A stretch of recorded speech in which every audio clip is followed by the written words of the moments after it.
if somebody is where I was 3 years ago and pretty much for a very long time, I hope that somebody finds this video because, again, another one of those unscripted videos. I think I want to talk about how to stop being average.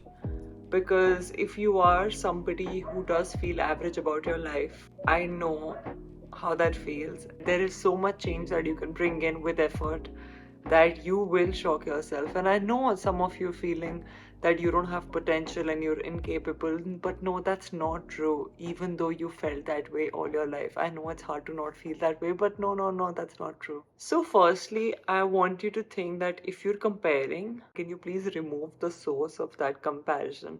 If you're around friends who make you feel lesser than you are, then you probably should not hang out with such people. And if it's like you scrolling on Instagram and feeling terrible, then just let go of Instagram.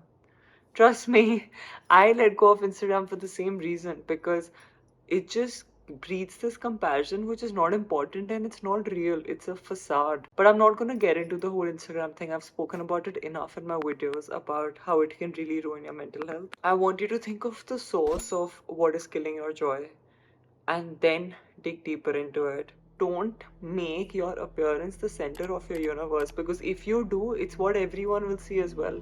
If you're that person who's always conscious, then that behavior does come out in front of people and they will also see you as somebody who is very conscious. I'll give you this example that we had this girl in our school and she was really conscious, but she was also really pretty, but still she was really conscious. And it always fascinated us, right? Imagine having everything and then being conscious. And fast forward nearly a decade later, she's still very conscious. When I see her photos and they are highly face tuned, even though we're just 26, and everything just feels very overdone. And honestly, I think that why why feel so inferior?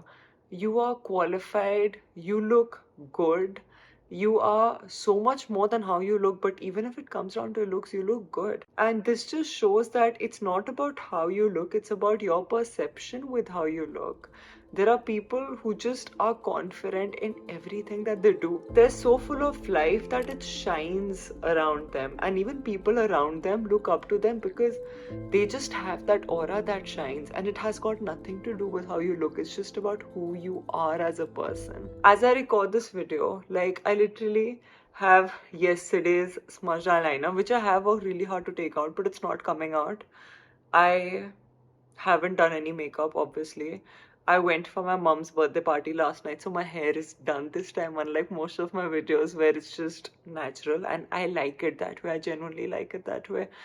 And yeah, I do have like this acne coming up all over here, and acne kills my confidence. Like, there's this new mark that has come here.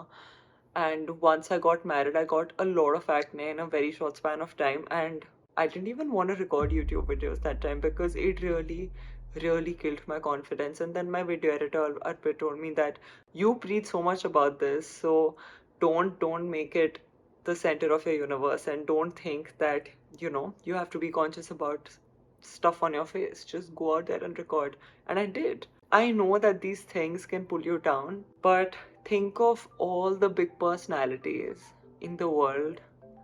Do you ever think of their figure or their appearance when you think of them? Or do you think of the good things that they've done in the world for the world?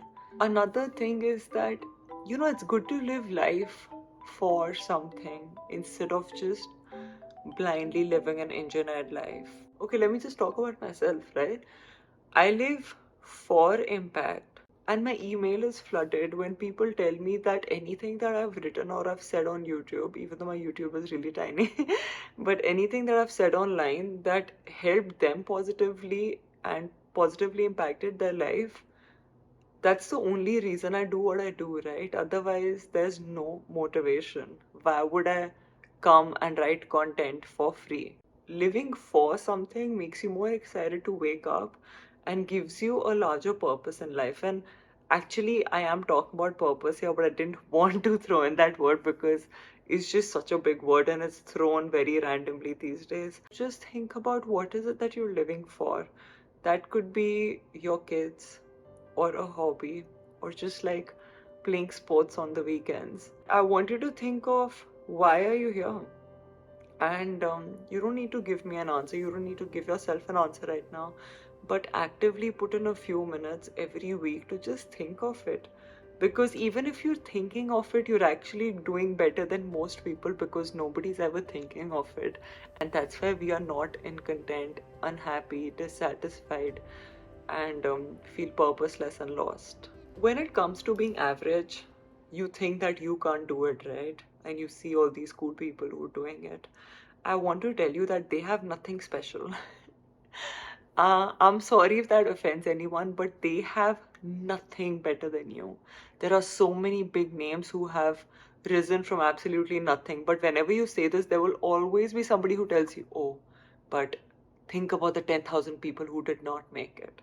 Yes, that's true. But if I'm going to keep thinking about people who don't make it, then I'm not going to make it as well. So why don't I take these successful people's examples and integrate their elements in my journey and think of how I'm going to make it instead of just thinking of, oh, they didn't make it, so I would not as well, and let me live my sad life. No. We have tools that nobody in any generation has ever had. We have tools from the internet. We have so much knowledge and so much information available to us. You literally do not have an excuse to not chase what's lying in your head and not go after that big idea because everything you have is around you. Think of creating a product. In the earlier times, you would have actually had to make a product, go door to door, do some marketing, but now nothing. It happens at the comfort of your home. So there are no excuses, and stop thinking of people who don't make it to make yourself feel better because then you just lose this one opportunity that you have at life and you will just not make it. Another issue with our generation is delayed gratification, right? We just cannot delay it. We want instant gratification. If somebody tells me right now it will take 10 years to achieve something, I would get discouraged. Nothing happens overnight, and what happens overnight is a result of lots of consistent hard work.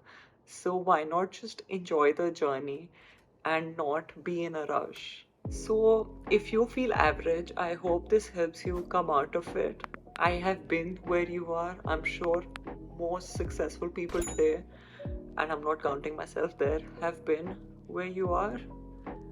And it's not an easy place to be in, but with the correct mindset shifts and actions, you can change your life. And I think you must because you have that opportunity.